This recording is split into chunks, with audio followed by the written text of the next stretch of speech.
I think I ruined my relationship with my boyfriend. Me and my partner have had our ups and downs through our relationship, but this time I really think it's going to be the end. I'll try to give you a quick look through our relationship to make this fair for the both of us. I'm not going to sugarcoat anything and just keep it real. He's my very first boyfriend, but he got a couple of exes. To be honest, I lack experience about the whole relationships thing, but heaven knows I tried, and I really tried, because I felt like this is the person I want to spend the rest of my life with.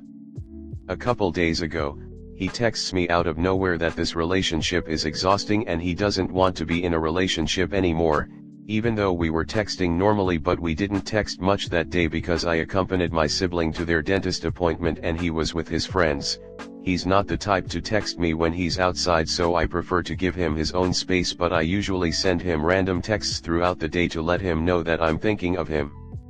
Anyways, I ask him why is he saying that, and he says that he doesn't think we're on the same page mentally. I told him to explain further and try and fix this together. He then says that he's tired and want to sleep. I obviously couldn't just tell him okay, good night, and let this be. I'm not going to throw away our relationship this easily, and I'm not giving up on it.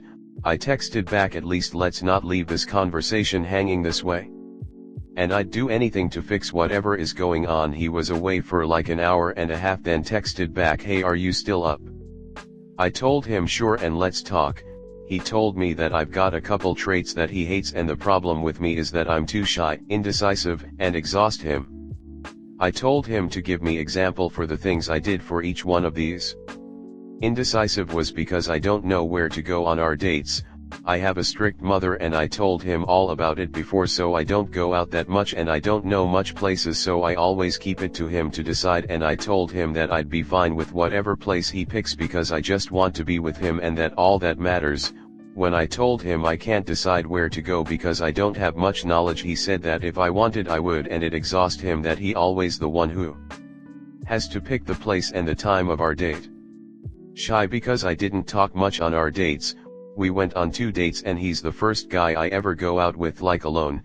He's my first relationship after all, and I'm still not too used to this, and it makes me really nervous, but I try my best to keep the conversation going when he says something, but honestly yes, I didn't talk much. Also, another thing about shyness is that most of the time I can't really reply to his texts. I'm fine with it, but I truly feel puzzled, like I don't know what to say, and I get scared that I might fuck up if I said something wrong. I told him I'll try to change and be better, and honestly I kind of made a fool out of myself that day and begged him to give me another chance. He accepted. I indeed became less shy, and he even said I like the new you. Literally the next day he texts me again out of nowhere that this whole thing is exhausting yet again, like it's been only a day. He didn't give me chance to really change and be better. I swear I was going to give it my all. He said he won't leave me and we should take things slower but as friends, and that we should get to know each other better and go out more. I asked my sister, F27, for advice because she's got more experience than me, and she told me that I should find better and that not knowing places or being quiet on dates aren't a big of a deal to break up over, but I don't know if she's just being biased because, well, she's my sister. I truly love him and he was so sweet at the beginning. I really felt like that's the guy that I'm going to continue living the rest of my life with. Now he feels like a stranger. I can't stop crying and I just don't know what to do. Double frowny face. Next story 2. My in-laws went NC with my wife, their daughter, because she talks to her sister. I usually shun social media, but I have been known to use Reddit. I never thought I would post something, yet here I am. My 43M wife, P 39F, has a bio sister, T 38F. They were both adopted by the same people at different times. P was adopted when she was about 1 year old after she was removed from her bio parents' care due to abuse. About 6 months later, T was removed from her bio parents at birth and immediately placed with P's parents due to the bio parents' past behavior with P, as well as with another previous child which was also removed from their custody. P and T have never met their bio parents and have only interacted with their birth father once when T tried to reach out to him, but the interaction left a bad taste in her mouth after he asked for a kidney 5 minutes in. For all intents and purposes, their adoptive parents are their only parents. the bio parents are rarely discussed and never in a good light, understandably. T is married and has 2 kids, 8 and 10.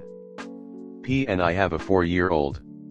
The parents, R, 70F, and W, 73M, are retired white-collar middle-class people.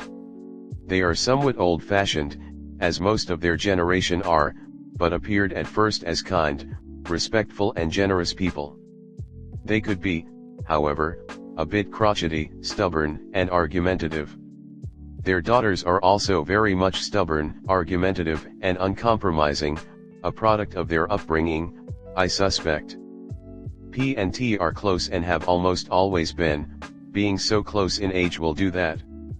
In their teens they had a different circle of friends and shared different hobbies, but have mostly remained close.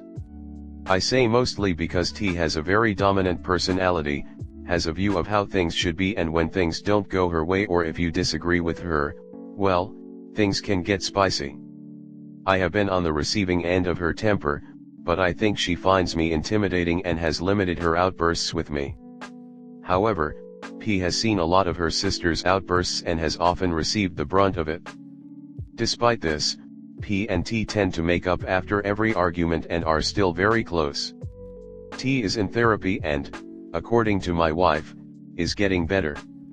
I give T the benefit of the doubt for the time being. T's relationship with her parents was fine for the most part, but when you pit a stubborn person against another, you will create lots of static. There were several screaming arguments in the last few years, usually after a few drinks were imbibed, where the bonds started to break down. From my point of view, in some of these arguments, T was in the wrong, in others, R and W were clearly the bad guys. Like with many stubborn people, no one will admit fault, apologize or seek group/family therapy. 2 Christ Masses ago, another argument broke out. We weren't there as we likely had covered and stayed away, but things got heated and T, her husband, and her kids left. They could have talked it out, but instead they decided to scream at each other and left on bad terms. The argument would take too long to explain, but involves pets, kids and pistachios. No, the kids were not feeding the pets pistachios. The argument was just a mess involving multiple things that reached a boiling point. As a result, T and her parents have not talked since. The clincher? R and W asked me for my advice. As if I was some uninterested third party. I refused to get involved at first, but eventually told them that you shouldn't stay in relationships with toxic people, but that they should introspect to see if they had anything to do with this first before making a rash decision. I was hinting that maybe they contributed to this, maybe they were the toxic ones. They decided to go no contact with T. They send cards with money in the mail to T's kids on their birthdays. They refuse to come to the sports games, recitals, or life events. They want nothing to do with T. My wife was caught in the middle. She didn't want to take sides and stop talking to her parents or T. So, for the next 2 years, she had contact with both, but never with them together. It was difficult. Over time, R and W became more and more distant with P and didn't invite us over very often. They made excuses for Easter and Christmas, forcing us to stay home or join T's family instead. We ended up going there sporadically and only for a few hours at a time. In January of this year, my mother contracted cancer. She died of a stroke in February caused by the radiation treatment. My wife was close to my mother and wanted to be by her side on her deathbed. After her stroke, they gave my mother 7 to 10 days. She died 6 days later.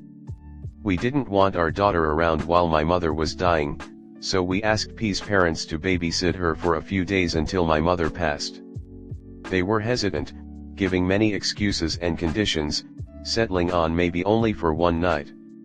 We read the room, said thanks, but we needed more commitment from them in this regard and instead asked T to watch our kid. T did so without hesitation. After a few days we started to worry about our cat, who has a special diet and had been at home on dry, bad, food for the last 3 days, so we asked P's parents if they could take care of him for a few days until my mother passed. Big house, sweet cat, they were cat owners previously.